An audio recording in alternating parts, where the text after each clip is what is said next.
Yo, what is going on, guys? Today I'll be making a video for which item's better, Bluff Forge or the current item that I'm using, which is Stone Cutting Sword, and I also might talk about some other things while I blabber on. So let's start with what Bloodforge does, and how's it changed. So basically, the old Bloodforge used to be, I think, 40 power, and then the passive kind of brought it up a lot. They instead just basically brought the old passive Bloodforge just instantly into the physical power of the new one. I think they kept the physical life still the same, and they just completely removed the old passive and brought the new passive, which a lot of people have been talking about on getting on Loki. And it's really good because you can have up to 400 shield. Theoretically, it's good.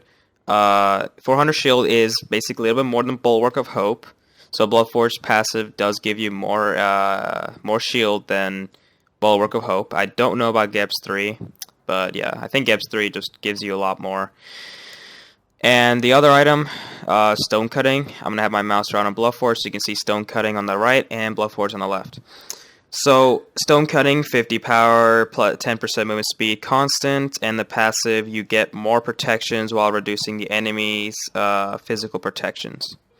So I did try out Bluff Forge twice, and I've come to the... I did come to a conclusion, but before I do say which I prefer, let's talk about the pros and the cons of Bloodforge and Stone Cutting. So the pros of Bloodforge, let's just go with the obvious, 75 power. Remember, this is pros and cons for Loki, not for any other god. So the pro for Loki is 75 power. And then the semi-pro would be for the passive, which is when you kill an enemy god, you get a shield and 20% movement speed. And you will see why I say semi-pro. Now, that's all there is for pro, because again, I mean, it's Bloodforge, there's not a lot to it. It's not like there's 20,000 things. It's literally just 3 things, passive, the lifesteal, and power. So the cons of Bloodforge will be the physical lifesteal first. Physical lifesteal is completely or mostly useless on Loki, depending on the build you do. For example, if you go attack speed, sure, Bloodforge's physical lifesteal would be more useful, but I'm not supporting attack speed Loki because I discussed this before, how you'll lack cooldown and all that nonsense. So assuming we do with the normal build that I do, which is this. Yeah, here it is. That scared me for a second. Which is this. This is my normal build.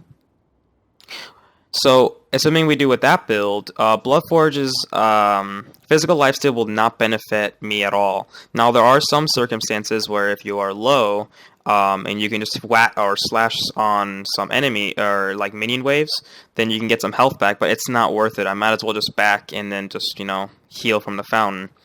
So it's not a reliable thing, and since Loki's a 1 to 3 shotter, I'm gonna mostly say Loki's a 2 to 3 shotter. He doesn't one shot people, or it's really hard to unless you're really ahead. You don't really one shot, but you basically 2 to 3 shot people, and the physical lifesteal from that is not beneficial. It's just not worth it.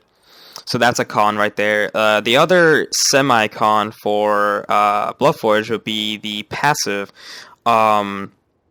Sure, you're getting more shield, and you're getting 20% movement speed, which is 10% more than Stone Cutting. However, the difference would be that Stone Cutting gives you permanent 10% movement speed, while Bloodforge, and here's the semi-part, it only lasts for 20 seconds, and assuming late game, your Bloodforge shield is going to be destroyed in less than a second. It literally takes a ability from any god late game to completely get rid of your shield. And once your shield's down, sure, you'll have HP because you absorbed like a basic or an ability. However, your 20% movement speed, which you relied upon to escape, is gone. So now the enemy has a chance to catch up to you because you do not have that, for example, Stone Cutting Sword, you don't have that 10% permanent movement speed. So that makes you really, It's like kind of like a high risk reward. It's just not worth it. It makes you play really aggressive, and it makes you also rely on this passive. And this is another part that's bad about Bluff Forge is people who get this item relies on the passive. So what happens if you get an assist, for example? It's like Thanatos is passive, right? When you kill people, Thanatos' HP increases because of his passive. However, what happens if someone last hits that enemy? Thanatos will no longer get the HP, and he will be really low and most likely die. It's same for Kali too. Kali's ultimate in her passive. Whenever she ults, she's about to die. She's about to kill someone, but then she gets an assist and she dies anyway. That is the same thing as Bluff Forge. What happens if you tower dive someone, right? And you are literally like at the red zone, right? And one more tower shot or really from anything will kill you. But then your teammate Ymir or Athena just takes the kill, and then you were tanking the whole time for some reason, which is reasonable. You will die from the tower because your Bluff Forge is not proc because it says killing an enemy god forges a shield. So it's kind of it makes you rely on the passive too much, and that's what gets me killed. I really don't think I think this item is a little overrated just in general. Like it's good, but it's not like there's other better items. There's one more small note I like to talk about is that Blood Forge, guys, it may have 75 power, but that doesn't mean it's good. Just because you have more power does not mean it's better. Loki already starts out with a lot of power with the build that I currently have, so why should I add more power? Because honestly, I couldn't really tell the difference between Stone Cutting and Bluff Forge when I was killing someone. At the end, it still only took me 2 to 3 hits and they still died. Whether I go Blood Forge or Stone Cutting, they're going to die. So I just don't see how. I mean, Bluff Forge does give you more power. I tested this out. Your abilities and your basics does provide better, even at full stacks of Stone Cutting. It's still you still do more damage with Blood Forge, but literally around 50 more damage. It's not that big of a difference. So it's not something that I like to I don't like to give up utility just for more power. So power doesn't mean everything. In fact, that you can literally take the advantage of this. Since Loki has so much power, why not focus on the utilities to support his weaknesses? Okay, so Loki's 1 is always down, basically, because you use it to fight. So he has no movement speed. That's why you have Stone Cutting to always provide you that 10% movement speed, just in case if you fail to kill someone. There's so many times when you get caught out of position and you don't know what to do, and if your 1's down, then the bleed's probably down too, and you can't really kill people with just your 3 alone. So it's and assuming your ult's down or, you don't want to use it, it's just Bluff Forge, I don't really like it that much. You guys are focusing too much on the power and too much on the passive and not realizing that physical lifesteal as well is something that's completely useless. I look at the item completely in a package. If there's one thing that's useless about the item, then I'm not going to get it just because the other things are really good on Loki. It's for example, Hydra's Lament in Season 2. It was really crappy. Sure, its passive is amazing, but its power it gives you from the percentage of the passive is not at all good until they recently just buffed it twice by increasing the additional damage and removing the cooldown of the passive. So that makes it more reliable. So you guys can't just focus on 1 or 2 things of the item and completely ignore the rest. So that's that, and let's go with the pros and cons for Stone Cutting. So Stone Cutting Sword provides 50 power. Well, the pros is that it gives you 10% movement speed, which forever, as in you will always have no matter what you do, and you can literally sit up base and you'll still have 10% movement speed, unlike Bluff Forge's passive. And the pro for passive of Stone Cutting Sword is that it allows you to have more boxing potential. And sure, many people might argue saying that, but wait, you just said Loki isn't really much of a boxer. He doesn't rely on attacks or he doesn't really use basic attacks. That is true. However, there's a difference between going attack speed based and trying to box someone because you're not always going to kill people all the time without using your whole kit, because there are times where your ultimate's down, or they're really tanky, or like, you know, if you're fighting a Sun Wukong or something like that, a Nemesis especially, what if she uses her shield, or if you time it incorrectly? Nemesis will destroy you, and just hunters in general will just kind of catch you off guard.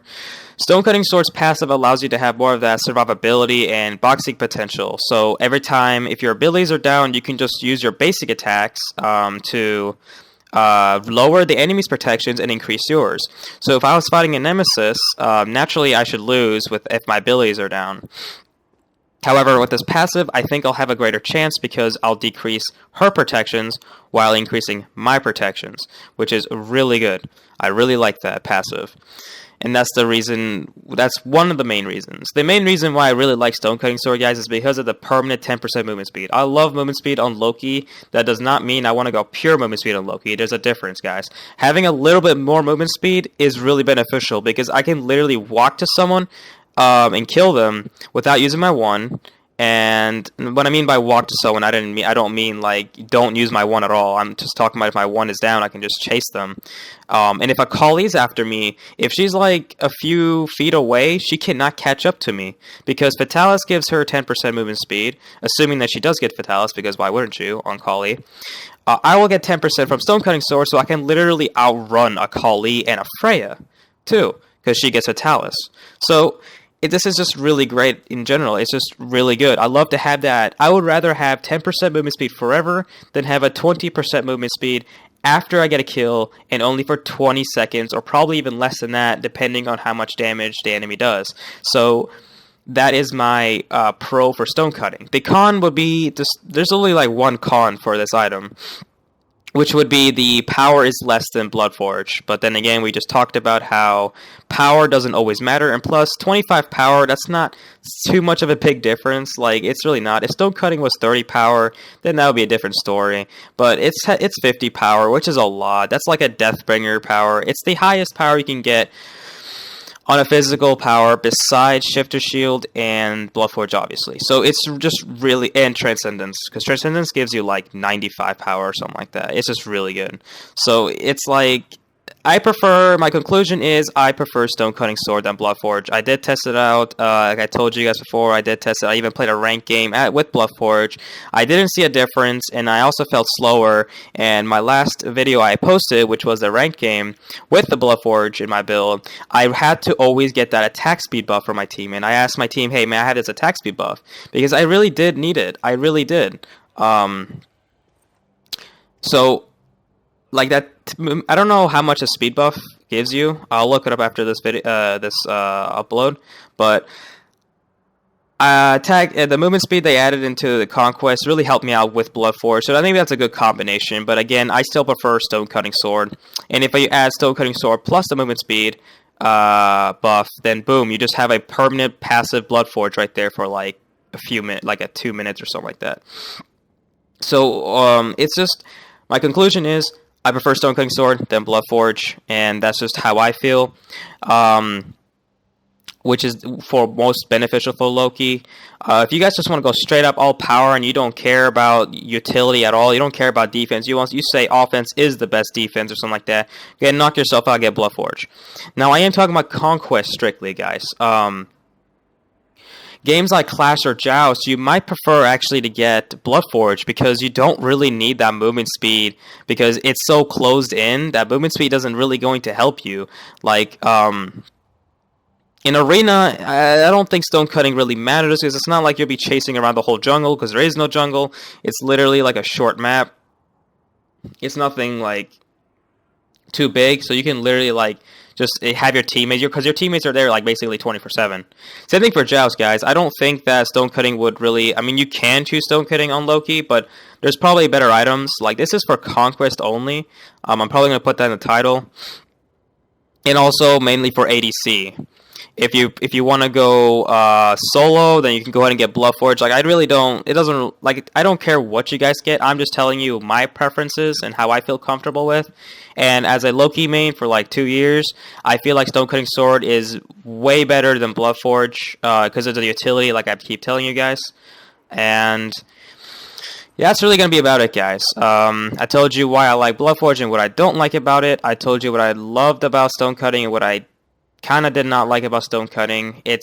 You guys can tell that I chose stone cutting over Bloodforge. So that's gonna be really about it, guys. I will not replace stone cutting with Bloodforge unless I'm playing another game mode, which is like not often. I only play like Loki on Conquest. So that's gonna be about it, guys. If you guys have any comments or suggestions, please post them in the comments down below. And don't be afraid. Just ask me any questions you want. Stupid or not, I don't care. I'll try my best to ask them. And as always, I will see you all Loki players later.